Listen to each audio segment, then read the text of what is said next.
Hi, welcome to my very first YouTube video. This is probably going to be a little choppy and the audio is probably not going to be very good, but it's okay. Today I want to talk about Avatar because I saw it exactly a week ago today. And there's a lot to say about it. So I just want to get right into it. So here I've got my notebook where I took a bunch of notes about the movie after I saw it, like a week after, so my memory of it's not going to be perfect, but it's a movie that stuck with me, not in a good way.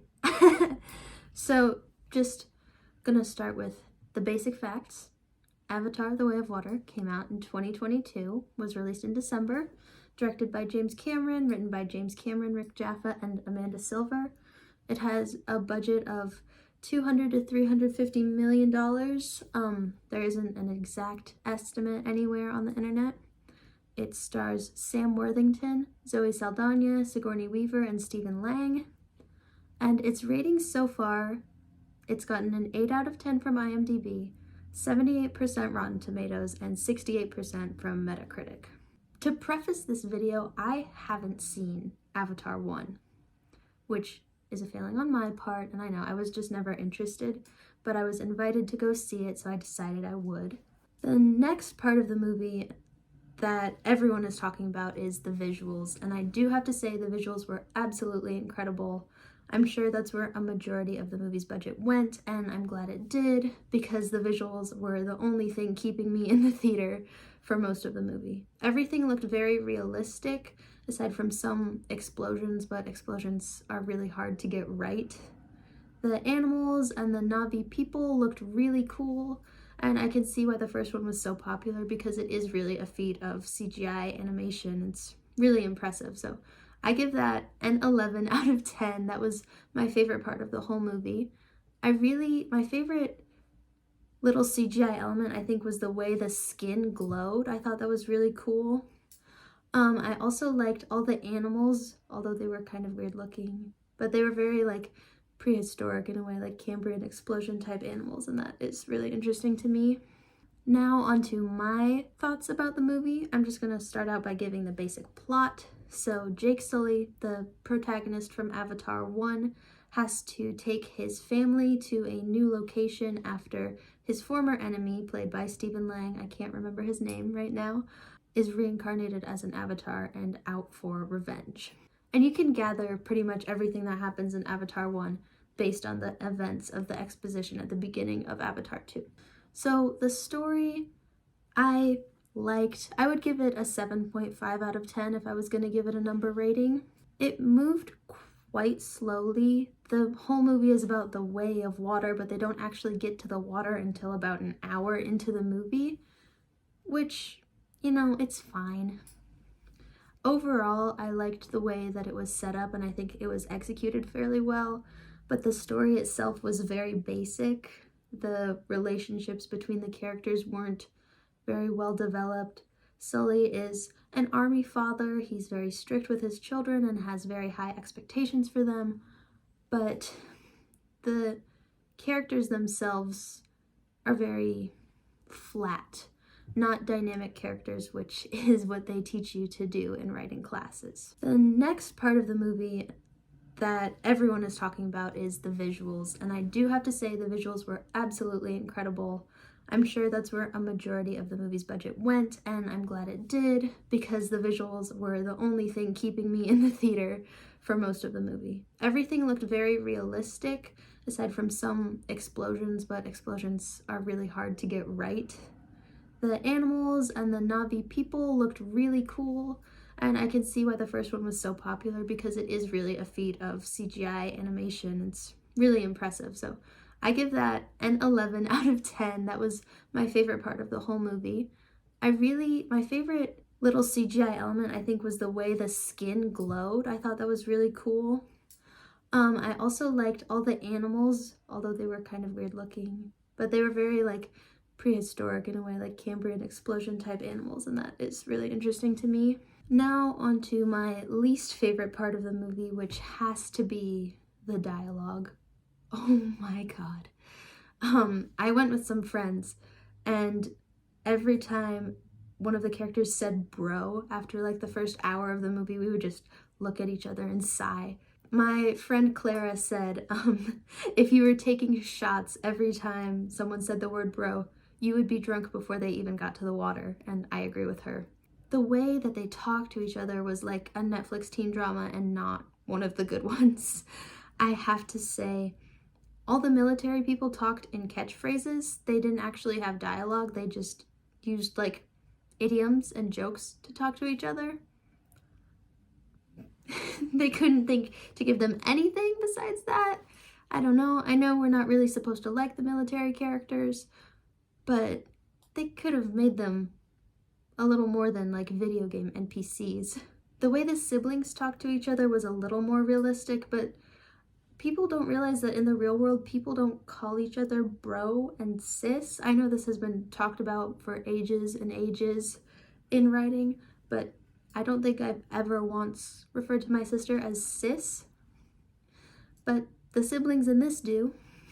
Maybe my least favorite bit of dialogue was when the second son, whose name I cannot remember, was befriending the whale, and he was speaking to the whale before we knew that Avatar or Na'vi people could speak to whales. That part was really hard to watch. And then later on, his dad saying, "I see you." I physically cringed. It was just the plotting. The story is so basic. He's the forgotten middle child, the misfit, even though that's never really established in the beginning, which is problematic. We know the older son is kind of the golden boy, but we don't see the children's relationships with the parents developed enough to understand why the second son feels so polarized from the rest of his family. So that whole storyline, I don't feel was grounded in anything. I liked that he befriended the whale. I thought it was cute, but I did not get it until the very end. The characters of the children were probably my favorite. I do not like Jake Sully as a character. I'll get into it more later. My favorites were the two daughters. I really enjoyed them. I really enjoyed how they spoke to each other and how they interacted with their environment. I thought the boys were a little underdeveloped, but I really liked the older girl. I can't remember if her name is Kitty or some sort of variation on that, but I really liked how she interacted with nature.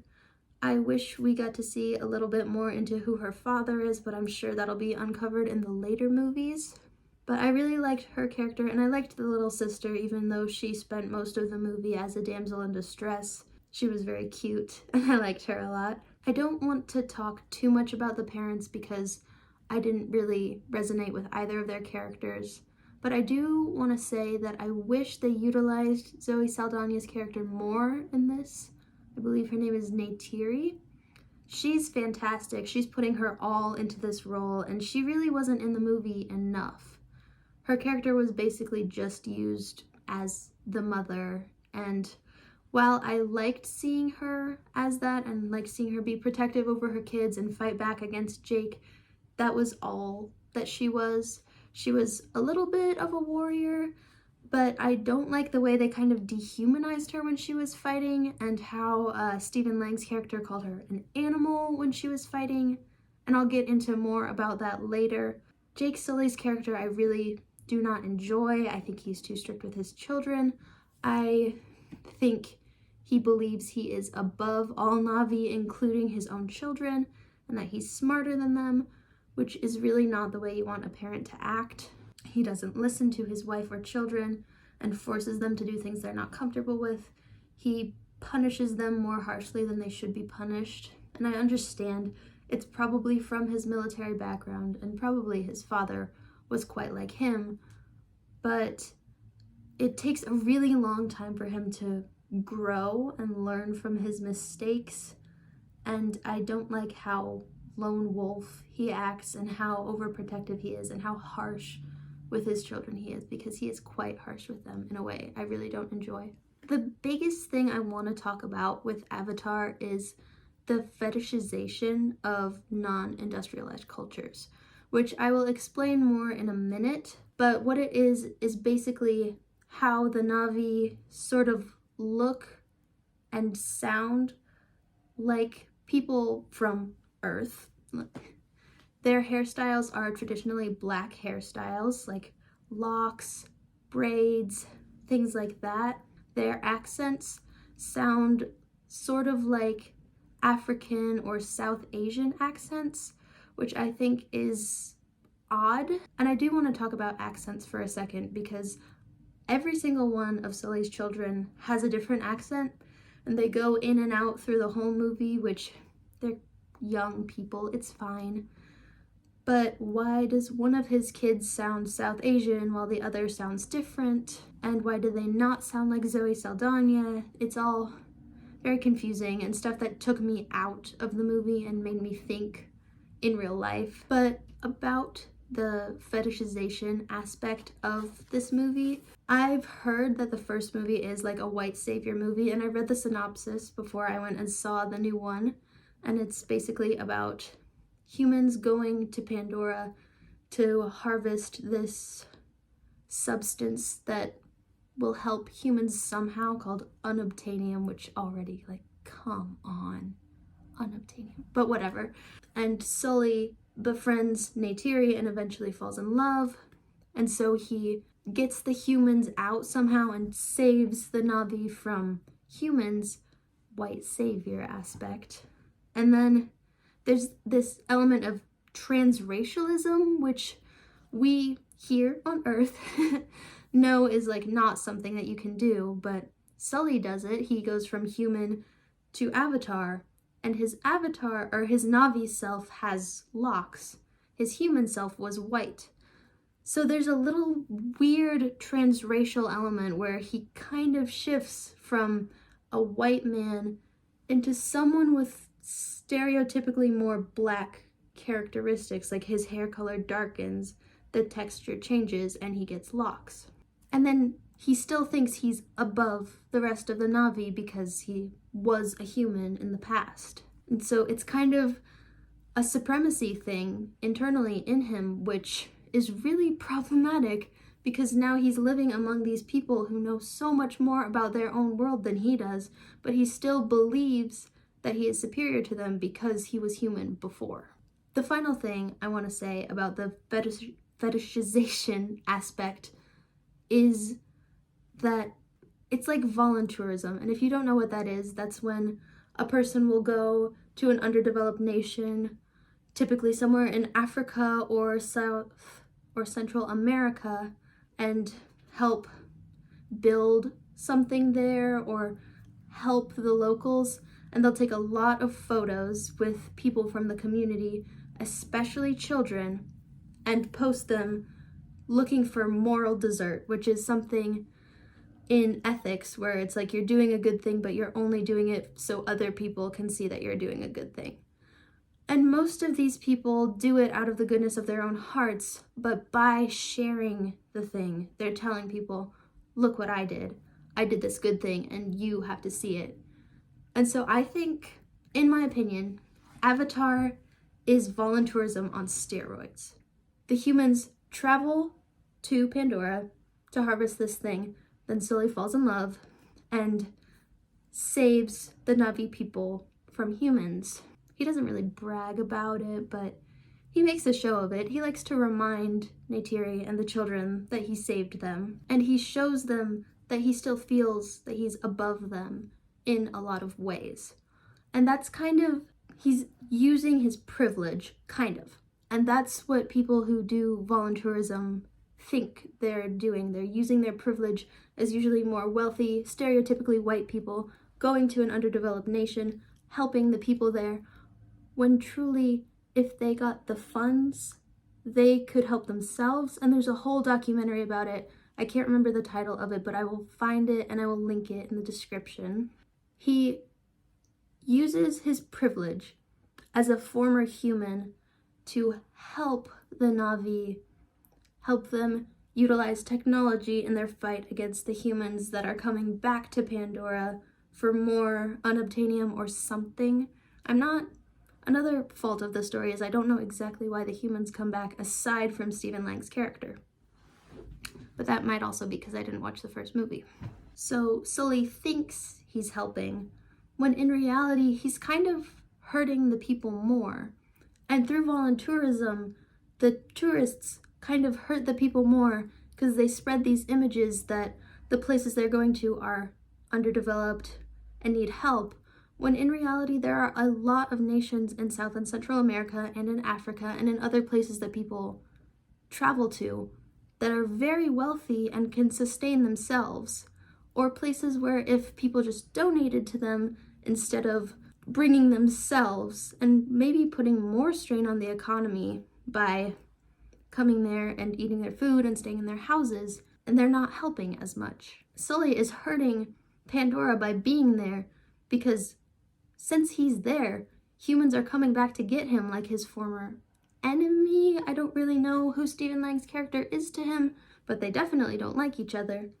And him being there is bringing more humans back to Pandora and harming it, like we see, spoiler alert, in the first act when the forest gets burned down by humans.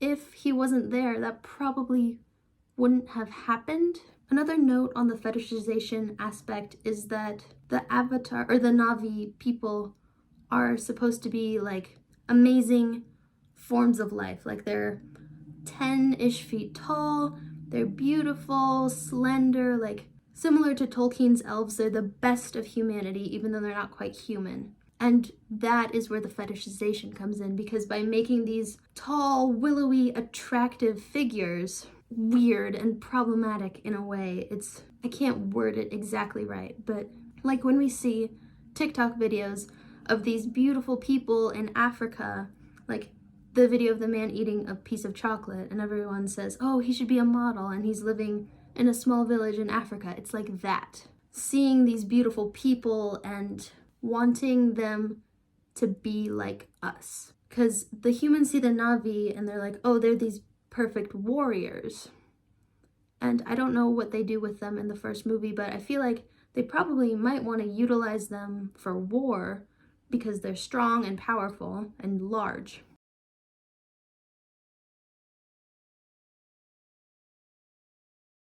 And the fact that Sully falls in love with one of them is also weird and problematic, because that brings in another fetishization aspect. And a bit more to the voluntourism side of it, Pandora is kind of this utopia where the people live off the land in a way that humans don't, and have these arcane, ancient rituals that humans, especially Americans, don't. And a majority of the people coming to Pandora are white Americans. There were very, very few people of color in the second movie. That is a testament to the fetishization. When people travel to other cultures, when white people travel to other cultures, they are often fascinated by the rituals that people do and how in tune they are with nature. This feels a little bit like that. Like if you've ever researched Native American culture, I know I am fascinated with the way that Indigenous people interact with nature and how nature is so inherent to who they are as Indigenous people. And I think it's absolutely beautiful. And that is exactly what's going on in Avatar. People think it's beautiful and then they take it to another level. And that is the level where it gets murky and a little problematic, because the Na'vi so closely resemble Black people in the way that their hair is, in the way that their accents are, that the movie starts to really feel white saviory. And that's where I was really pulled out of the suspension of disbelief, and I started to get like a little cringy in my movie chair. I do want to do more research, because I'm sure someone has already written an academic paper about the fetishization of Native, Indigenous, and non-industrialized cultures and the reflection of that in Avatar. So if I can find that, I will also link it in the description and maybe create a follow-up video where I can word it a little bit better. Avatar: The Way of Water, I gave a 3.5 out of 5 on Letterboxd, and you can read my whole review over there. I will link my account in the description. While it's not the best movie I've ever seen, I will go back and see the others just to see how Kitty's story progresses, if Jake becomes a better father, more performances from Zoe Saldana because she's killing it, to see more of the visual aspects they bring in, because the visuals were my favorite part of the movie, and like I said before, the only thing that kept me sat there 3.5 hours. Do I recommend this movie? Not necessarily. Definitely not if you're looking for something with a fantastic story. If you just want to look at pretty visuals for 3 hours, go ahead. But there were some parts where I got kind of bored and was feeling ready to leave. The final fight is really long and overly dramatic, but I would say go see it. It's worth it, but it's not going to be the best movie you've ever seen. And that's just my opinion. Thank you all so much for watching and supporting my channel in my very first video. If you have a movie that you want me to watch or review, go ahead and comment. If you want to see more movie reviews, subscribe. And if you have any ideas for videos in the future, please let me know. Thank you so much.